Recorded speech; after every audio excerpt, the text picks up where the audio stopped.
நண்பர்களே, உங்கள் பாலுவின் இனிய காலை வணக்கம். இன்று பிப்ரவரி மாதம் 12ஆம் தேதி, அதாவது தை மாதம் 30ஆம் தேதி, புதன்கிழமை, பௌர்ணமி திதி, ஆயிலி நட்சத்திரம். அப்போது சந்திராஷ்டிரமம் தனுசு ராசிக்காரர்களுக்கு உரியது. இன்றைக்கி ராகு காலம் 12 மணிலிருந்து 1:30 மணி வரை, யமகண்டம் காலையில் 7:30லிருந்து 9 வரை, நல்ல நேரம் 10:30லிருந்து 11:30 வரை, 1:30லிருந்து 2:30 வரை, சாயங்காலம் 4:30லிருந்து 5:30 வரை. நீங்கள் அணிய வேண்டிய உடை நிறம் பச்சை. தவிர்க்கக்கூடியதை தவிர்க்க வேண்டியது சிவப்பு. நீங்கள் சாப்பிட வேண்டியது முள்ளங்கி அல்லது புதினா. இப்போது நம்ம ஜோதிட பாடத்திற்குள் செல்வோம். இந்த ஜோதிட பாட நிகழ்ச்சியில் புனர்பூச நட்சத்திரம் பிறந்தவங்களோட அமைப்பை பற்றி பார்த்தோம். இப்போ புனர்பூச நட்சத்திரம் 3ஆம் பாதத்தில் பிறந்தவர்கள் நீதி நெறி நிர்வாகம், இந்த மடாலயம்னு சொல்கிறாங்க இல்லையா, இந்த ட்ரஸ்ட்டு, மடங்கள் நிறுவுகிறது, மடங்களை பராமரிப்பது போன்றவற்றில், அதே மாதிரி அறநிலையத்துறை, அந்த சத்திரம் சாவடி பராமரிப்பு, பலபொருள் வணிகம், பலபொருள்னா பலசரக்கு கடை, போதனைத்துறை, அதாவது டீச்சிங் பண்ணுறது, போதனை பண்ணுறது போன்ற அரசு பணி, அதாவது கவர்மெண்டில் வேலை பார்க்குறது, பிரச்சாரம் செய்வது, சாஸ்திர சம்பிரதாய சடங்குகளை நிறைவேற்றுவது, அந்நிய மொழி தொடர்பு, அதாவது வேறு பாஷையில் கான்டாக்ட் வச்சுக்கிறது போன்ற வகைகளினால் கோவில் பராமரிப்பாலும் இவர்கள் உயர்வடைவார்கள். இந்த துறைகள் மூலமாக இவர்கள் வாழ்க்கையில் உயர்வு நிலையை அடைவார்கள். இப்போ நம்ம ராசி பலன் நிகழ்ச்சிக்குள் செல்வோம். இந்த ராசி பலன் நிகழ்ச்சி உங்களுக்கு பயனுடையதாக இருக்குமாயின் அதை சப்ஸ்கிரைப் செய்யவும், நண்பர்களுடன் பகிர்ந்து கொள்ளவும். வாருங்கள் நிகழ்ச்சிக்குள் செல்வோம். மேசராசி. மேசராசிக்காரங்களுக்கு ஆரோக்கியம் நன்றாகவே இருக்கிறது. பொருள் சேர்க்கை உண்டாகின்றது. விருப்பமான நண்பர்களுடன் பார்ட்டி, விருந்து போன்றவற்றை கலந்து கொள்கிறீர்கள். குடும்பத்திலையும் சரி, வெளியிலும் சரி, ஒரு மகிழ்ச்சியான சம்பவங்களே நடக்கின்றன. அடுத்து ரிஷபராசி. வேளைக்கு உணவு கூட உண்ண முடியவில்லை. தொழில் எதிரிகளிடம் மோத வேண்டிய சூழலை உருவாகின்றது. பண இழப்பு கூட உண்டாகிறது. ஆயினும் நண்பர்களினால் சிறிது உதவி கிடைக்கின்றது. ஸ்பெக்குலேஷன், ட்ரேடிங் பக்கம் போக வேண்டாம். அதே மாதிரி கணவன் மனைவி உறவு ஓரளவு பரவாயில்லை.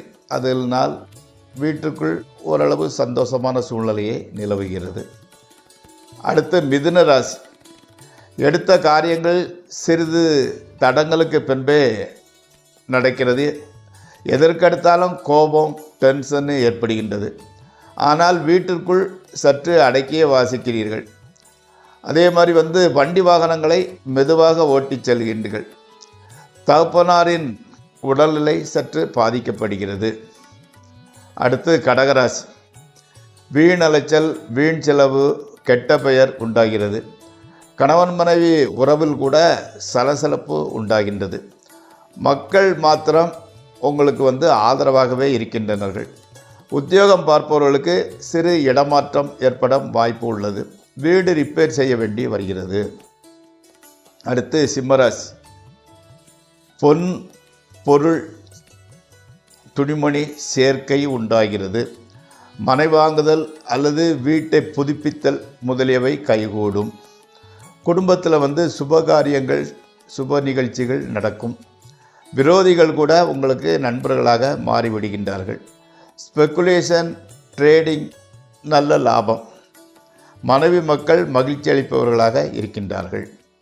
அடுத்து கன்னி.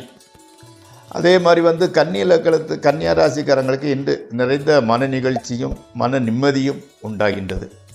எதிர்பாராத வகையில் பொருள் வளவு கிடைக்கின்றது.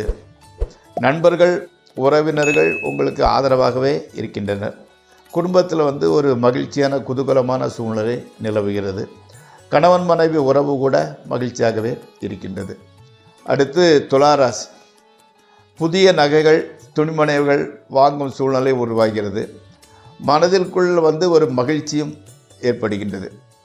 பிரயாணங்களினால் பொருள் சேதம் ஏற்பட்டாலும் கவலைப்படக்கூடிய அளவிற்கு எதுவும் நேராது. மக்கள் உதவி புரிபவர்களாக இருக்கின்றார்கள். அடுத்து விருச்சிகம். இன்னைக்கு கொஞ்சம் எச்சரிக்கையாக இருக்க வேண்டிய தினம்.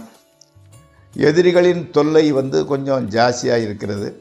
வண்டி வாகனங்களை மெதுவாக செல்லவும். சிறு விபத்து நடக்க வாய்ப்புள்ளது. தெய்வ பக்தியில் ஈடுபடுவது நல்லது, நலமாக இருக்கும். அடுத்து தனுசு ராசி. இன்றைக்கி சந்திராஷ்டம தினம். புதிய முயற்சிகள், தூர பிரயாணம், முக்கிய அதிகாரிகளை அல்லது பிரமுகர்களை சந்திப்பது, ஸ்பெக்குலேஷன் ட்ரேடிங்கில் ஈடுபடுவது போன்றவற்றை தவிர்க்கவும். கணவன் மனைவி உறவு கூட பட்டும் படமலுமாகவே செல்கிறது. அடுத்து மகர ராசி. நண்பர்களே விரோதியாக மாறுகிறார்கள். வயிறு சம்பந்தப்பட்ட பிரச்சனை உருவாகின்றது. வீண் அலைச்சலும் கெட்ட பெயரும் உண்டாகிறது. மக்களை கூட வீண் சச்சரவுகளில் ஈடுபடுகின்றார்கள். மனைவியுடன் வாக்குவாதத்தை தவிர்த்து விடுங்கள். நீங்கள் தான் தோக்க போகிறீங்க, அது எதுக்கு ஆர்கியூமெண்ட்டு, அதை விட்டு விடுங்கள். அடுத்து கும்பம். ஆரோக்கியம் அபிவிருத்தி அடைகிறது. பொருள் சேர்க்கையும் வாகன பிராப்தியும் உண்டாகின்றது. விரோதிகளும் நண்பர்களாக மாறுகிறார்கள். புதிய நகை ஆடை சேர்க்கை ஏற்படுகின்றது. அதே மாதிரி கணவன் மனைவி உறவு மகிழ்ச்சிகரமாகவே செல்கின்றது. அடுத்து மீனராசி. குடும்பத்தில் எதிர்பாராத வகையில் விரும்பத்தகாத நிகழ்ச்சி நடைபெறலாம். உங்களுக்கு உடல் ஆரோக்கியம் மீது அதிக கவனம் செலுத்துங்கள். இன்றைக்கி வீண் பிடிவாதத்தை விட்டுவிட்டு எச்சரிக்கையுடன் நடப்பது நல்லது. கணவன் மனைவி உறவு மட்டும் மன நிம்மதியை அளிப்பதாக இருக்கிறது. நண்பர்களே, இந்த ராசி பலன் நிகழ்ச்சி இத்துடன் முடிவடைகிறது.